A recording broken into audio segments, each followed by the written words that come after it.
I love this last bit. There's some lovely questions on this slide, but it's made me laugh because first thing that's coming to my mind when you ask the question, how has being a teacher changed you as a person? I remember going out with lots of my friends for meals and trying to make the life easy for the waiting staff. If you've got a lot of people, being the person to say, right, how many people are having this? Hands up. And then all my other friends who are not teachers saying, we're not all teachers, you don't have to be a teacher here, but it's the skills that you take from being a teacher into your own life to make everybody's life easier, I think. But that flippant comment aside, how has being a teacher changed you as a person? What's it done for you? Can I build on that, Dave? Because my best friend got married last year and it was a massive Hindu wedding, like hundreds and hundreds of people. And I was lucky enough to be a bridesmaid. And before they joked that they'd need someone to get everyone to sit down for the ceremony because notoriously they all want to stand around eating. They don't want to sit for the ceremony because it's like 3 hours long. And her dad was like, "Oh, just get Jade to bring her teacher's whistle."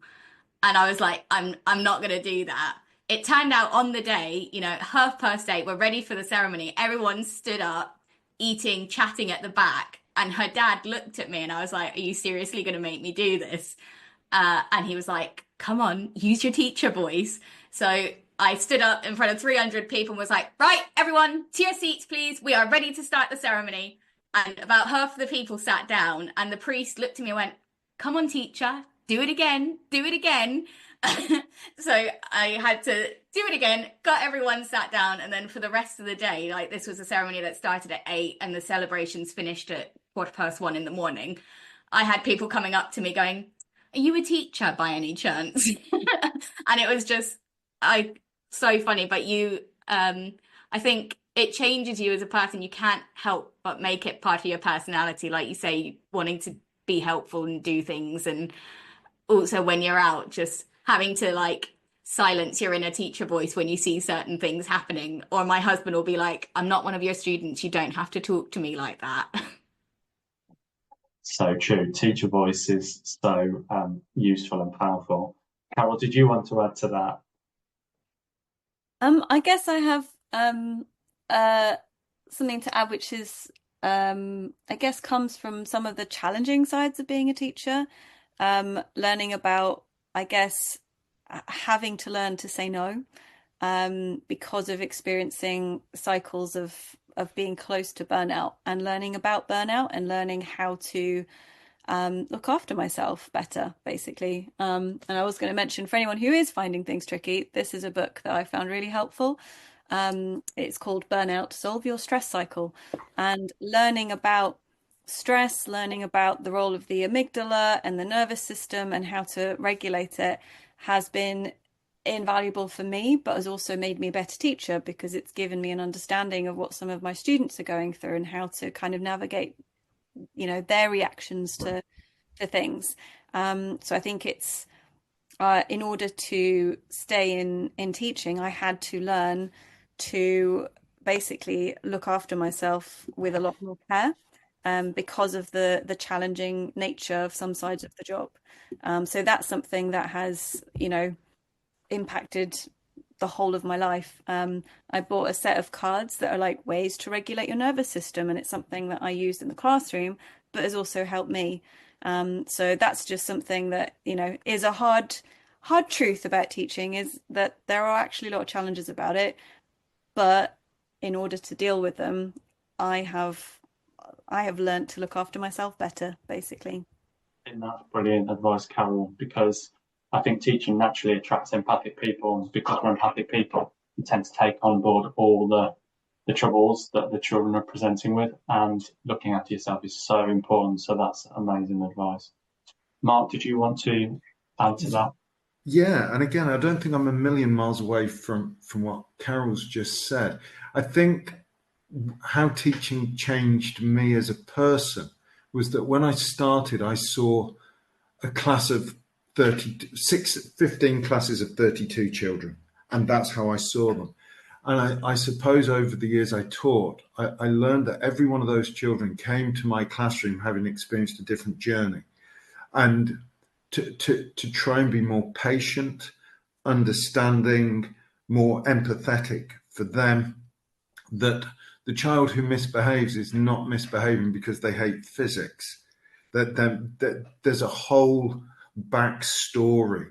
And I think what I did learn, and so this is old man preaching, and I used to, by the time I left teaching, this was one of my favorite interview questions, was basically I'd ask teachers, so tell me, what are you doing? And if what I wanted to hear was they were teachers of children, not teachers of science. And that's what I learned to be. I stopped being a teacher of science and then a teacher of 300 children. And that was, for me, how it changed me, that it became less about physics. And that's maybe hard to believe for some of you, but it was less about physics and more about each and every individual child as you learned more about individual children and the journeys that they all take. Thank you, Mark. I think that's an amazing thing to say, and we've come full circle, haven't we, in getting to know the children, which is what we said at the very beginning, because there will always be a reason, as you said, Mark. There's always a backstory to why they're presenting the way they are. Elaine? Yeah, as an experienced teacher, and a very experienced teacher, 13 years ago, I started a new school and sat down beside someone in the staff room who terrified me because he talked about science. And I knew nothing about science, nothing. And he talked about science, and he slowly encouraged me to learn about science, to take it on board. I then, 5 years later, took it on as whole school and taught all 872 children. He guided me towards CPD courses, and I'm now a PSTT fellow. I'm on the ASC primary committee, and I'm sitting here in front of you today. I knew nothing, absolutely nothing, but that one person changed me as a person and gave me so much confidence. That's lovely, Elaine. People we meet, it's amazing the impact they have on us, isn't it? That's fabulous. So we can go to, I'm not sure how much time we've got left. I'm wondering which question. I think we're going to go to the last one. What advice would you give to a new teacher about finding joy? There's a lot of non-joyous things happening in the world. So that's the great thing about being a teacher, is there is joy and there is fun and there is enjoyment in the role. What advice would you give? Let's go to everybody. Kay, I'm going to come to you first. It's okay. Yeah, I'm so sorry. Yes. Okay. Sorry, I misheard.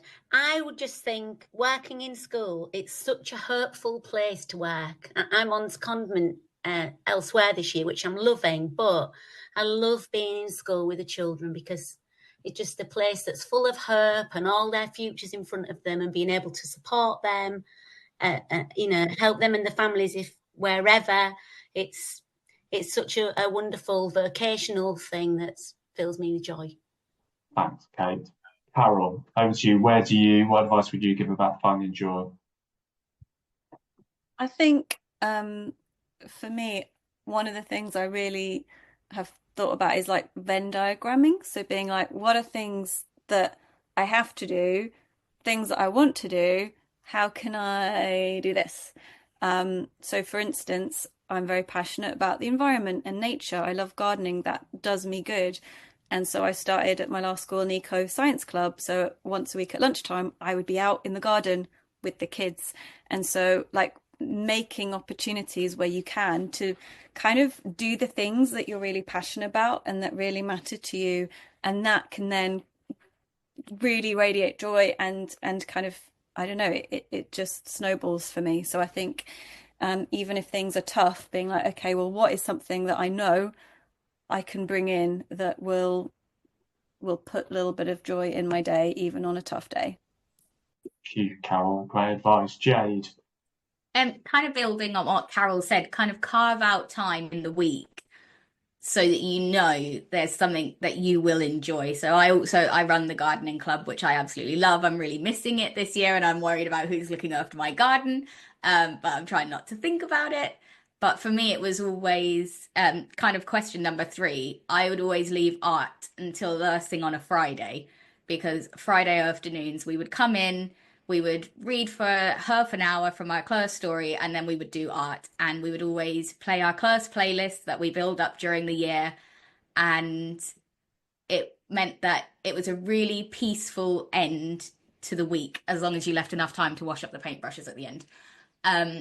And the children knew that at that point, when I was walking around, they could chat to me about anything that was on their mind, which is often when they come out with the most out of the blue things. And I think leaving that to a Friday afternoon, it always left me in a really good mood for the weekend, ending on a high. I think leaving your favorite, I know it's difficult in secondary, but in primary, if you have control of your timetable, leaving your favorite lesson to last thing on a Friday so that you can finish the week on a positive.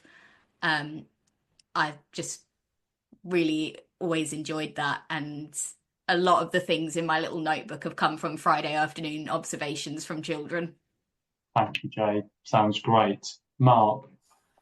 I think after a few years, I realised that teaching science wasn't, oddly enough, the most important thing in the world, and that science, maths, history, geography, music, whatever it is, actually is a vehicle for us to teach children about kindness.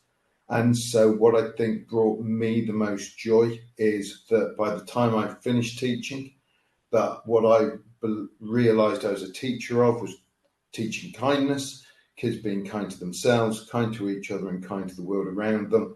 And that science just gave me that vehicle to do that. And from that, I thought, as a teacher, myself and my colleagues, that's where we get the opportunity to make the world a better place. Thank you, Mark. What a lovely thing to nearly end on. Elaine, finally. As an early years person, so reflecting on the end of the day, did a child say thank you for the first time? Did they offer you a sweet before break time? And just smile and be positive, and tomorrow is a better day. Definitely. Thanks, Elaine.